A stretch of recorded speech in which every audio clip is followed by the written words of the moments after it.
Share করবো। ছেলের আব্বারে পিজা বানাতে এসেছিলাম, দেখুন সব দারুণ ভালো চেষ্টা করছি, কিন্তু গ্যাসের তাপ এত কম আমি উঠছি না। যাই হোক, পরে চিকেনটা রান্না করে নিয়েছি, এরপর পিজাটাকে স্ল্যাপিং করতে চলে এসেছি। পিজাটাকে একটু ফুটা ফুটা ফুটা ফুটা করে নিলাম, যাতে করে এটা ফুলে না ওঠে। এরপর দিয়ে দিচ্ছি টমেটো কনকেসি পিজা সস, যেটা আমি নিজেই তৈরি করেছি। এরপর মোজারেলা চিজ, যেটাও আমার নিজের তৈরি। এরপর দিয়েছি চিকেন কিমা, আর দিয়ে দিচ্ছি ক্যাপসিকাম। আর ওই যে দেখছেন আমার ছেলেটা কত সুন্দর আগ্রহ করে দাঁড়িয়ে আছে, সে বলছে মা কখন খাবো কখন খাবো। তো বেশি করে চিজ দিয়ে দিলাম। এরপর পিজাটাকে বেক করতে দিয়ে দেবো, আর উপর দিক থেকে একটু অরিগানো ছড়িয়ে দিচ্ছি, যাতে করে পিজা আরো বেশি ফ্লেভারফুল টেস্টফুল হয়।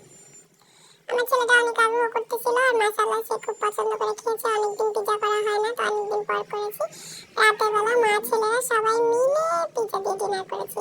আর সত্যি 3 ক্লাস পিজা ছিল, পিজাটা কিন্তু অনেক মজা ছিল।